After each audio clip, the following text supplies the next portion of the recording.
ये 17-18 साल के इस सफर की पहली सभा है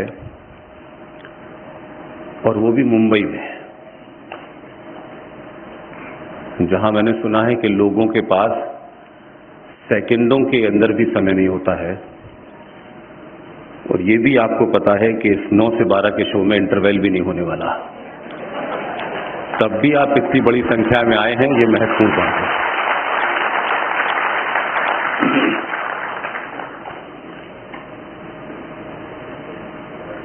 आज के कार्यक्रम के आयोजक वीर सावरकर विचार मंच, इस कार्यक्रम के आयोजक आमदार नरेश पाटिल जी, श्री रविंद्र नैने जी, श्री राहुल केडिया जी, मनीषा भोरोई, श्री अमरीश बरोद साहब, संतोष कांडे जी और सभागार में बैठे तमाम श्रोताओं को मेरा एक बार फिर धन्यवाद।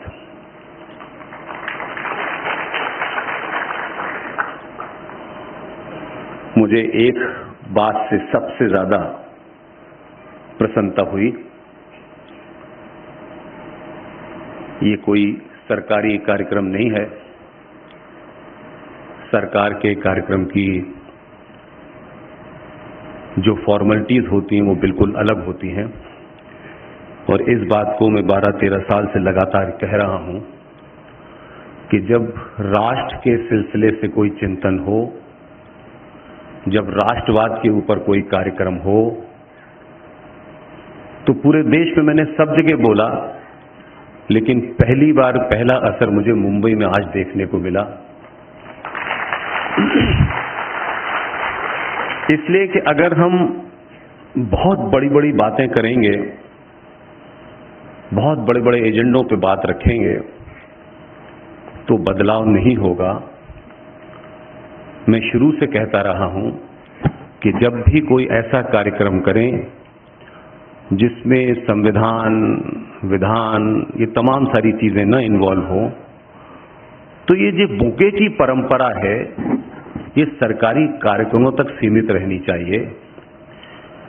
और ऐसे तमाम फंक्शनों में अपने मुख्य अतिथि को तुलसी का पौधा देना चाहिए। इसे प्राप्त करके मुझे अच्छा लगा। और ये बात मैं इसलिए कह रहा हूं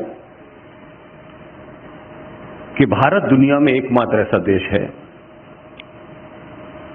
और यहां की राजनीति जो है वो एकदम ऐसी है कि यहां चुने हुए 400-500 लोग, वो उनकी क्वालिटी क्या होती है इस पे मत जाइए, बायोडाटा पे मत जाइए, नहीं बड़ी तकलीफ होगी। वो 400-500 लोग राष्ट्र चला रहे हैं। उनको कहा गया है कि आप देश चलाइए, लेकिन वो राष्ट्र इसलिए चला रहे हैं कि राष्ट्र की परिकल्पना और राष्ट्र को चलाने वाले लोग दीनहीन हो गए हैं, लालची हो गए हैं, 2 रुपए किलो चावल में बिकते हैं, 1 महीने की बिजली में बिकते हैं। इसलिए नेता तय करते हैं कि राष्ट्र कैसे चलेगा। मेरा मानना है, मेरी थ्योरी है कि जिस दिन भी 85 करोड़ सनातनी हिंदू तय करेगा कि इस देश की इस परंपरा में, इस देश के इस मंदिर में ये होगा, तो सरकार करेगी। सरकार बहुत छोटी सी होती है, सरकार कई बंधनों में बंधी हुई होती है। इसलिए सरकार राष्ट्र नहीं चलाएगी, राष्ट्र सरकार चलाएगा। तो हम सब लोगों के पास वो शक्ति है, वो ताकत है कि हम 5 साल तक खूब आपस में लड़ें। जिसको ब्राह्मण होना है ब्राह्मण हो, ठाकुर होना है, जिसको जो होना है हो जाए, कोई दिक्कत नहीं है। लेकिन एक बात तय करें कि 5 साल में 30 सेकंड के लिए जब घर से निकलें तो आप ब्राह्मण थे, ठाकुर थे, वो घर की चौखट के अंदर छोड़ के जाएं और बटन दबाते वक्त सिर्फ सनातनी होके वोट दें, तो भी सब कुछ होगा।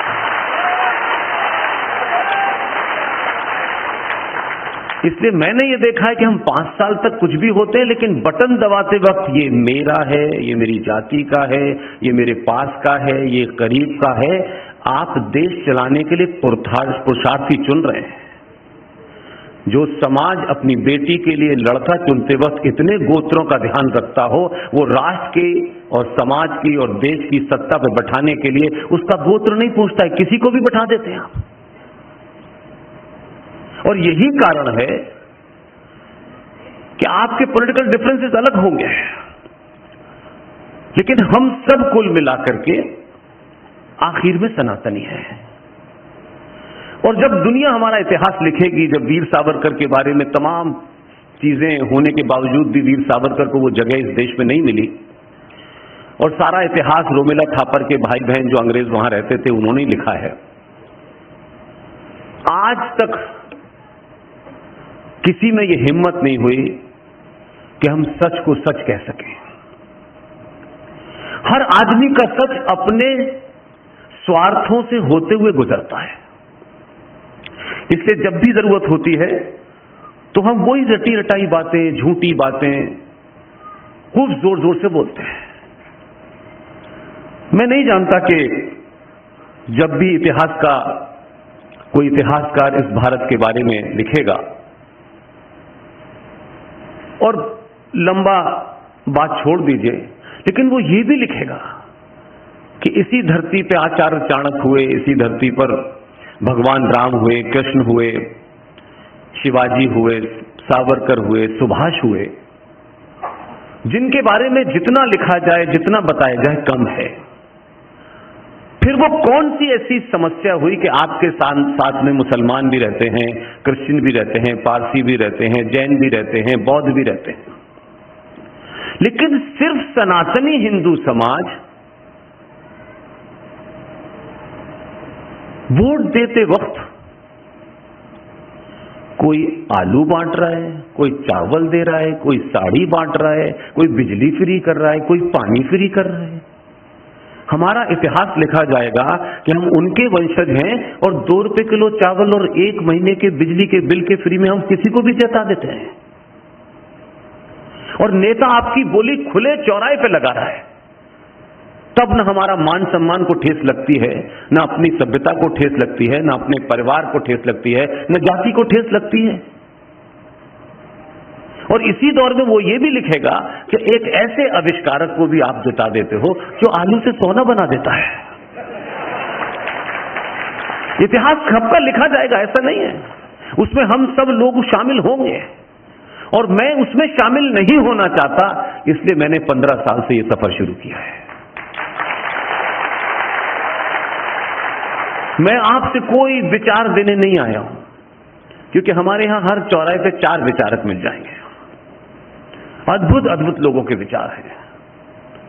लेकिन हम पिछले एक रफ एस्टीमेट ले लें तो 70-75 साल से हम करेक्ट बात बता नहीं पा रहे लोगों को। और संचार क्रांति के इस दौर में, जबकि किसी से कुछ छुपा नहीं है, इंफॉर्मेशन फ्री अवेलेबल है, हमने जितना झूठ बोला है दुनिया में किसी ने झूठ नहीं बोला होगा।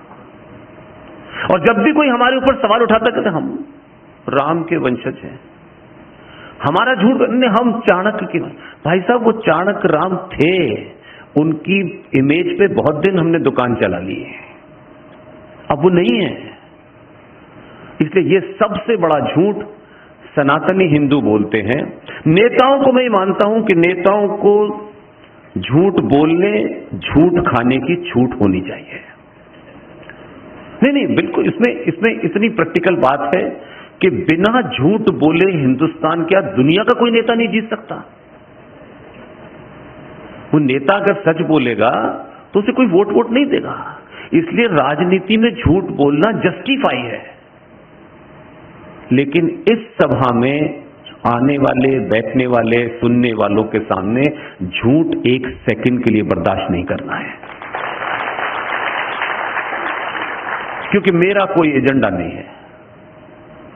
मुझे किसी के लिए ना वोट मांगना है आपसे, न किसी की सिफारिश करानी है। इसलिए कम से कम समाज सच बोले और पूरी ताकत से बोले। और इस 12-15 साल के सफर में जब शुरू में मैं बोलता था तो लोग कहते थे कि क्या बेवकूफ़ी का काम कर रहे हो, इतनी बड़ी नौकरी छोड़ के ये कर रहे हो, और ये समाज कभी ऐसा करेगा नहीं। मैं तब भी होपफुल था, तब मुझे लगता था कि शायद किसी ने सही उस तरीके से बात अपनी रखी नहीं। हर आदमी अपनी बात करते वक्त उसमें कुछ अपना एजेंडा जरूर मिलाता था, कुछ तथाकथित विचार जरूर मिला देता था।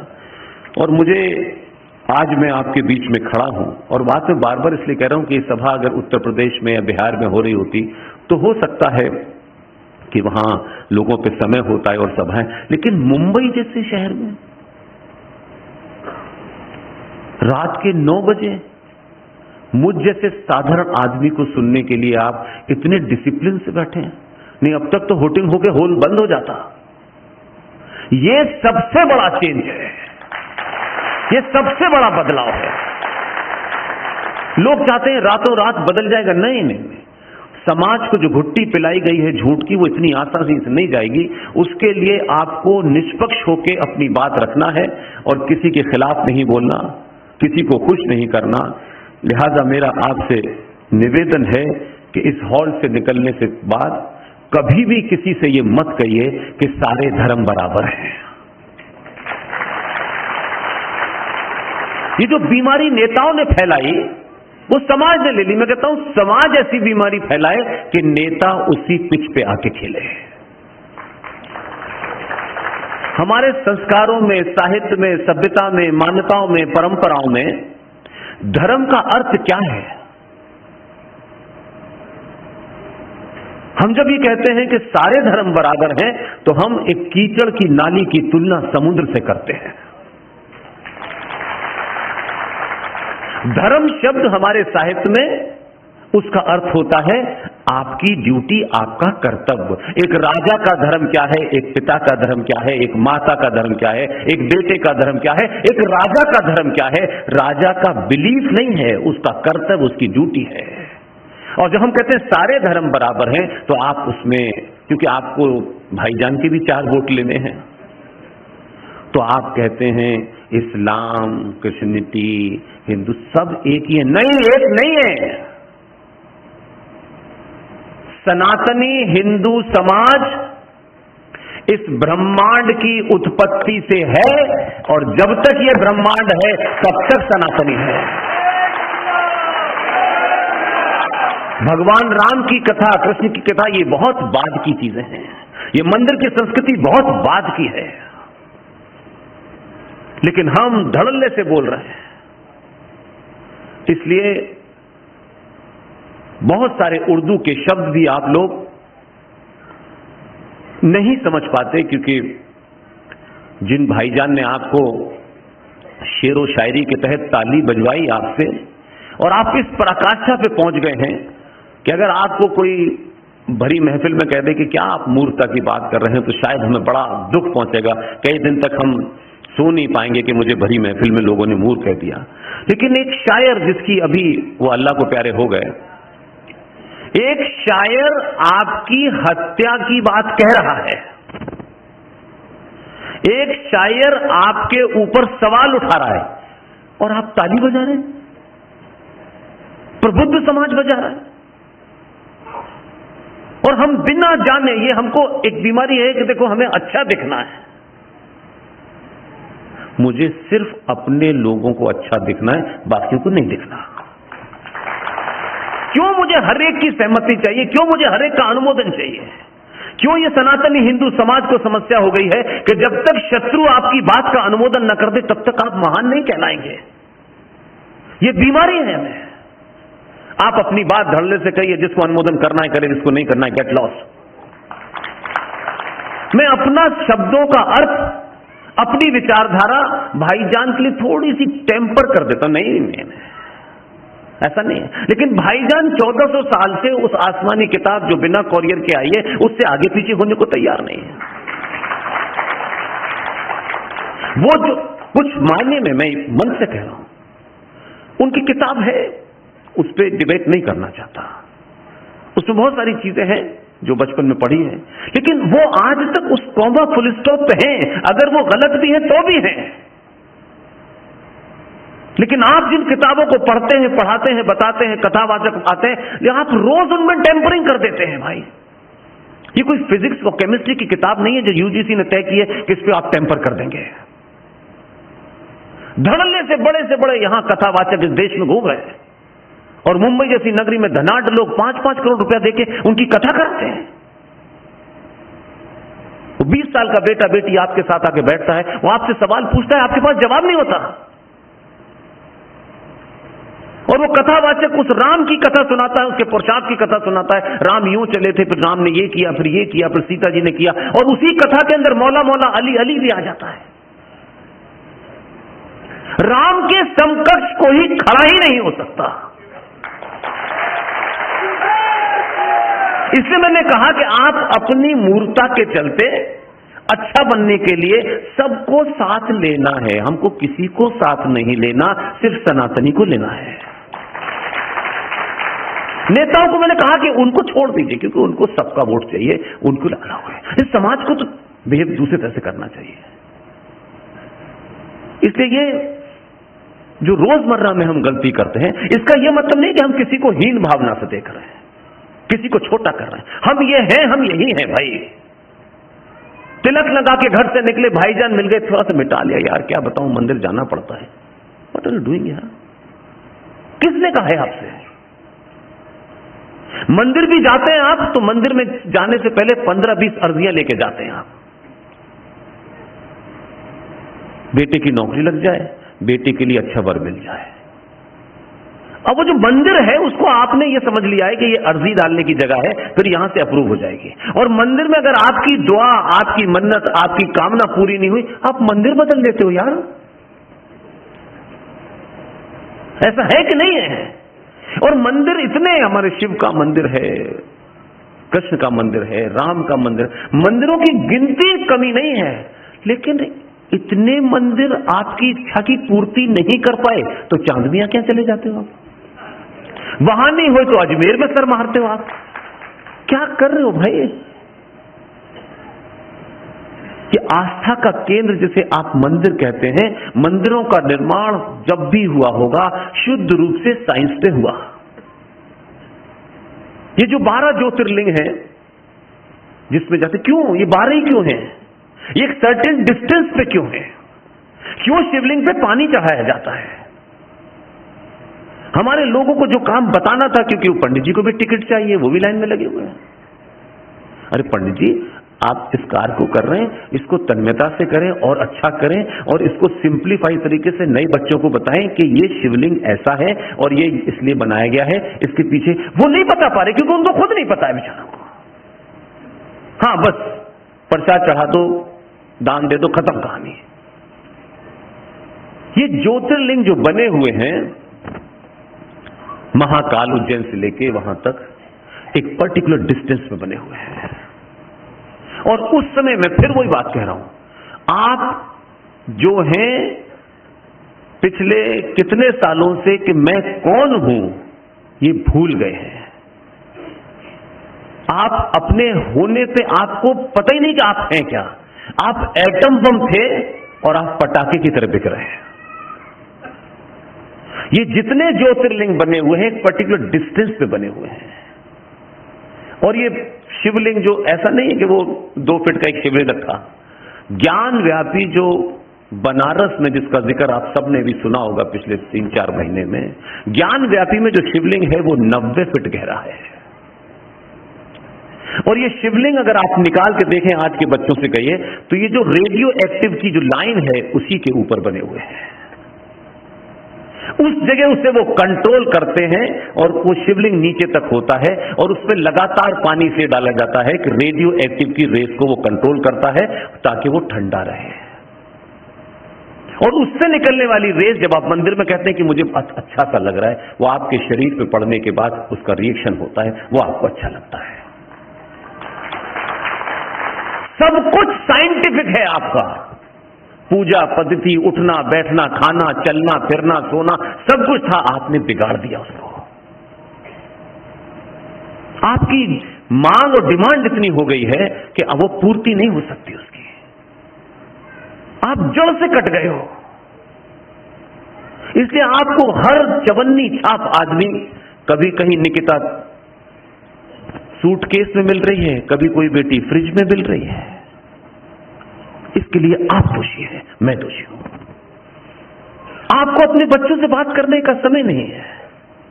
पिताजी करोड़पति हैं, रात के 1 बजे आए, हमने पूछा हाँ भाई तुमने कुछ किया आज, तुम्हारे कितने नंबर आए, पास हो गए तो अब कौन सा कोर्स करोगे। ये 3-4 वाक्य के अलावा पिताजी के पास टाइम नहीं है।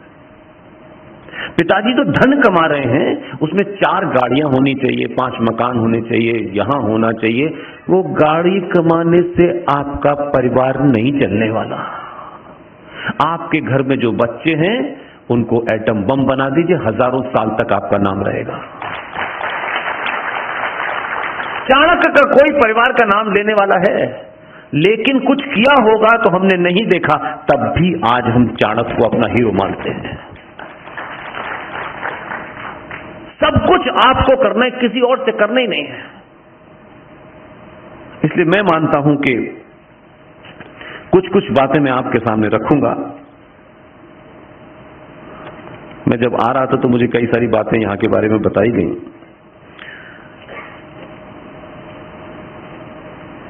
अभी भारतीय पूरा देश के अंदर ये जो अभी पाकिस्तान के साथ थोड़ी छेड़खानी हुई है, उसको लेके अलग अलग तर्क दिए जा रहे हैं। लोग खुश भी हैं, कुछ का कहना, जो लोग अपने बिस्तर से उठकर के अगर पत्नी पानी न दे तो नहीं लेते, वो लोग बिस्तर पर लेटे लेटे कह रहे हैं मोदी ने युद्ध क्यों रोका।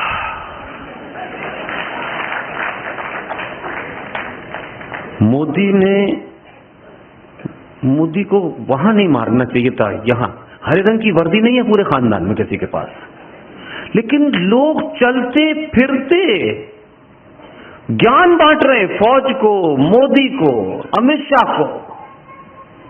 अरे भाई, जिस सब्जेक्ट को नहीं जानते तो चुपचाप देखते तो रहो, फिल्म तो अभी शुरू हुई है।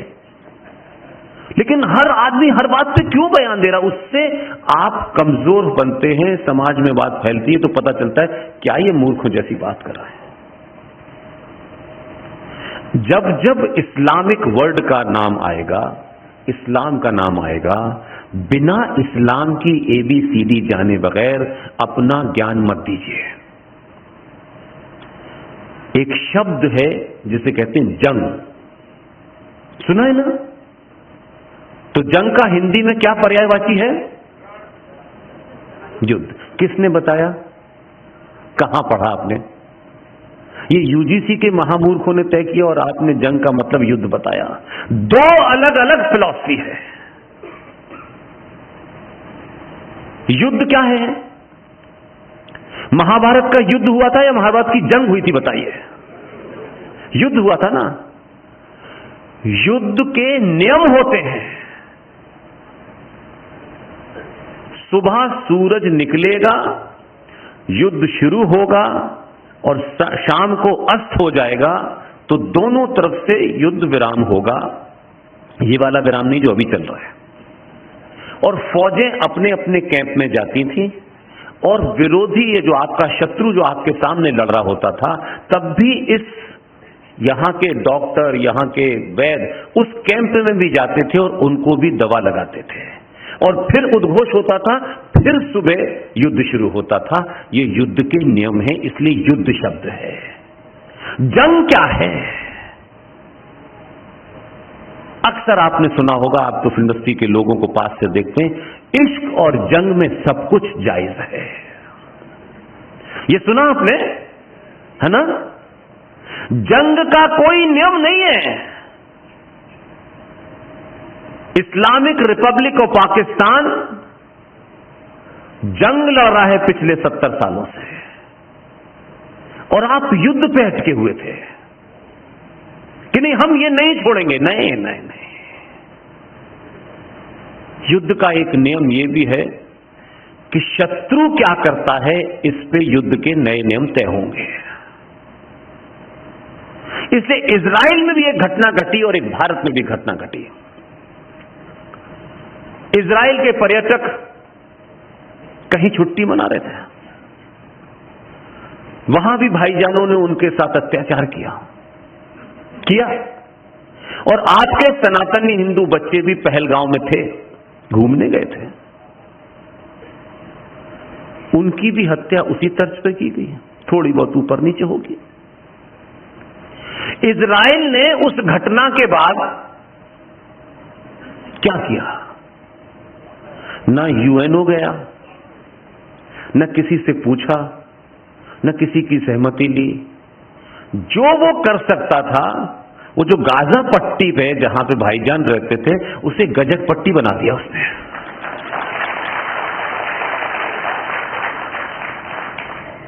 भारत ने इस 70 साल के इतिहास में पहलगांव में जो हुआ, एक तो मेरी उन नेताओं से बड़ी शिकायत है और कुछ तथाकथित समाज के विद्वानों से भी, कि जब आपको चोट लगती है तो आप अपने दर्द को बयान करते वक्त इतने कंजूस क्यों हो जाते हैं? अगर आपको चोट लगी है तो इतना शोर मचाइए पूरी दुनिया में कि हमें चोट लगी है, लेकिन जब हमें चोट लगेगी तो हम उसको छुपाएंगे, तो दुनिया को कैसे पता चलेगा कि आपके चोट लगी है? मैं अभी कल परसों भीलवाड़ा में था, वहीं से आ रहा हूं। उससे पहले मैं बस्तर में था। एक मौजूदा विधायक और एक पूर्व और अभूतपूर्व विधायक थे मंच पर, और सबको पता है कि इस देश में बीजेपी की सरकारें जहां जहां हैं या बीजेपी के एमएलए एमपी हैं, कम से कम ये 2014 के एमएलए एमपी हैं। उससे पहले वालों के बारे में तो बात ही मत करो। मंच से खड़े होकर के 10-10 हजार की सभा में मुझे मंच पे बिठा, उनको ये भी पता नहीं कि जिस आदमी को बुलाया वो अभी कपड़े उतार देगा थोड़ी देर में। मैं कुछ भी घर लेके नहीं जाता, हिसाब बराबर करके जाता हूं। मंच पे आई, वो हिंदुत्व की बात कर रही हैं और मंच पे कह रही हैं पहलगांव में कोई 25-26 लोगों को मार दिया गया था, मुझे बड़ा अफसोस है। वो दूसरे एमपी है, उनका पर्यटकों की हत्या हो गई थी। कितना कंजूस, कितना मक्कार है हिंदू। ये कहने में क्यों तकलीफ है कि पहलगांव में सनातनी हिंदुओं की आस्था पूछ पूछ कर इस्लामिक आताताइयों ने हत्या की है। ये शब्द से सारी चीज क्लियर हो जाएगी। मारे ऐसा लग रहा है कि शायद कोई बस का एक्सीडेंट हो गया है, उन्हें मार दिया है, पर्यटक मरे हैं। आपको रोना भी नहीं आता कि हम रोएं तो दुनिया को पता तो चले ये रो क्यों रहा है। अपनी बात को इतना छोटा बनाएंगे और दूसरे की बहुत बड़ी बात कर देंगे, ये बीमारी हमारी है। तो हमारे यहां भी पहलगांव में कुछ हुआ। भारत की जो संवैधानिक स्थिति है, जो हमारे यहां फोर्सेस को मोटो बताया गया है, अब मैं नहीं जानता कि गांधी जी के चेलों ने क्या सोच के बनाया था। उन्हीं से ज्यादा प्रेरित थे लोग। कहा कि भारत की जो फॉरेन पॉलिसी है वो जाने कहां से ली है भगवान जाने, लेकिन भारत की युद्ध की पॉलिसी के बारे में ये हमारे यहां फिक्स है कि हम पहले किसी पे हमला नहीं करेंगे। हम इतने बहादुर लोग हैं, इतने बुद्धिमान लोग हैं कि हम पे कोई हमला करेगा, हम बच गए तो फिर जवाब देंगे। ये भारत की घोषित नीति है। लेकिन कंट्राडिक्शन देखिए, भारत का राष्ट्रीय खेल है हॉकी, और हॉकी के जादूगर ध्यानचंद का नाम आप सबने सुना होगा। दिल्ली में उनका स्टेडियम बना हुआ है। उसका हॉकी का एक ही वाक्य है, खेल राष्ट्रीय हॉकी है, उसका वाक्य है attack is the best defence. लेकिन भारत की सरकारों की नीति है कि हम हमला नहीं करेंगे भाई, हम बच गए तो गांधी जी की लठियां लेके जाएंगे। इसको आप इस रूप में देखते हैं। बहुत सारे लोगों ने अभी 2-3 सभाओं में पूछा कि ये नहीं हुआ, ये नहीं हुआ, ये नहीं हुआ। मैंने कहा आपके पास सवाल हैं, आप मैदान में नहीं खड़े हैं। यही युद्ध अभी 15 दिन और चल जाता और गलती से आटा महंगा हो जाता तो त्राही त्राही मच जाती। तो मेरा मानना यह है कि जंग के नियम को समझे बिना जंग करने वालों से नहीं जीत सकते। जंग में सब जायज है, इसका मतलब रेप, मर्डर सब कुछ जायज है।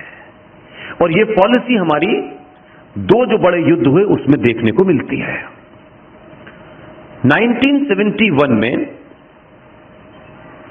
जो ईस्ट पाकिस्तान था, ईस्ट पाकिस्तान में नियाजी के अंडर में सेना लड़ रही थी। तो आपने वो किताब पढ़ी नहीं है, वो पाकिस्तान के लोगों ने किताब लिखी है। यानी आप सोचो कि क्या कंसेप्ट है। ईस्ट पाकिस्तान के अंदर पाकिस्तानी फौजियों ने मास रेप किया, मास रेप। और उस रेप के बारे में यह लिखा है कि हम इनकी अगली नस्ल अच्छी पैदा हो इसलिए हमने किया। इस पे न किसी पाकिस्तान के आदमी को, न इस्लामिक वर्ल्ड को कुछ नहीं कहना था। हम उन लोगों से युद्ध करने की बात कर रहे हैं। 93,000 पाकिस्तान के फौजी आपने पकड़े, 1.5 महीने तक या 1 महीने तक आपने रखा, और उनको खुरच न लगे हमने उन्हें वापस कर दिया। अब वो जो वापस करने वाले लोग थे वो इस समय अपोजिशन में बैठे हुए हैं। लेकिन ये युद्ध के नियम के तहत हमने किया, क्योंकि हमारा जो लीनेज है वो वहां से है। उन्होंने क्या किया? युद्ध हुआ, भारत का एक फौजी, ये यूएन के चार्टर कहता है कि फौजी अगर उस देश का इस देश में आ जाए या इस देश का उस देश में चला जाए तो फौजी इंडिविजुअल जिम्मेदार नहीं है, वो उस फौज का रिप्रेजेंटेटिव है। उस फौजी के साथ में कोई भी अमानवीय बर्ताव नहीं होगा। ये यूएन का चार्टर है, कहता है। लेकिन उनको यूएन को कहां मानना है? एक फौजी भारत का पाकिस्तान की तरफ रह गया था, इस बार नहीं, इस बार तो कुछ रही नहीं है। इस बार तो फौजी गए नहीं, कुछ और ही गया है। तो सौरभ कालिया की इस्लामिक राष्ट्र की फौज ने, जो जंग में विश्वास रखती है, जिसमें सब कुछ जायज होता है, सौरभ कालिया की दोनों आंखों को चाकू से निकाला और उसे वापस भेज दिया आपके पास। हम इसी पे अटके हुए थे। भारतीय राजनीति और भारत के अंदर ये बदलाव आने वाली पीढ़ियों के लिए याद रखेंगी कि भारत ने इस बात का इंतजार नहीं किया, क्योंकि पहलगांव में कोई हमला थोड़ी नहीं हुआ था। पहलगांव में पाकिस्तान की फौज नहीं आई थी, लेकिन पाकिस्तान की इस्टेब्लिशमेंट का, उनके आतंकियों का, जो कि पार्ट है वहां की सेना का, उन्होंने एक एक्ट आपके अंदर किया। तो आप इस इंतजार में नहीं बैठे कि अब क्या करना है। इससे पहले कि वो कुछ करता, हमने रात में उनको तारे दिखाए हैं। ये पहली भारत की राजनीति और एयरफोर्स, नेवी और आपकी आर्मी का पहला बदलाव है, जो चाणक्य कहता था attack is the best defence. और पहली बार आपने किया है तो त्राही त्राही मची हुई है। ये बदलाव है। इसलिए उर्दू में ऐसे ऐसे शब्द हैं कि आप वाह वाह करते हैं, आह बिना जाने। इसलिए वो जो शायर चले गए, बहुत खूबसूरत थे वैसे, वो इंदौर के रहने वाले थे, अल्लाह उनको जन्नत में रखे। वो आपसे कह रहा है, आपके मुंह पे कह रहा है। इतने सम्मानित लोग हैं, अगर कोई छोटी सी बात मेरे मुंह से निकल जाएगी तो आपको चोट लगेगी, लगनी चाहिए। लेकिन एक आदमी अपनी शायरी में आपको गाली दे रहा है और आप कहें वाह वाह वाह वाह वाह, क्योंकि बस आपको पता है वाह वाह कहने से ही पता चलेगा कि हम उर्दू के भी जानकार हैं। वो कह रहा है कि जो आज साहिबे मसनद है, इस लाइन का मतलब ही नहीं पता हिंदू को। उसे लगा बस शेर शायरी चल रही है, और उर्दू न जाने वगैरह भी ताली बजानी चाहिए, नहीं तो लोग कहीं समाज में न समझे कि उर्दू नहीं जानता है। मसनद कहते हैं गोल तकिए को, राइट। तो जब राजा महाराजा उस जमाने जब राज चलाते थे तो गोल तकिया पीछे लगा के बैठते थे, और अक्सर आपने गोल तकिया लिए हुए एडवीना के साथ फूल वाले चचा को देखा होगा। देखा है वो तकियों से खेल रहे हैं जैसे बच्चे घर में खेलते हैं।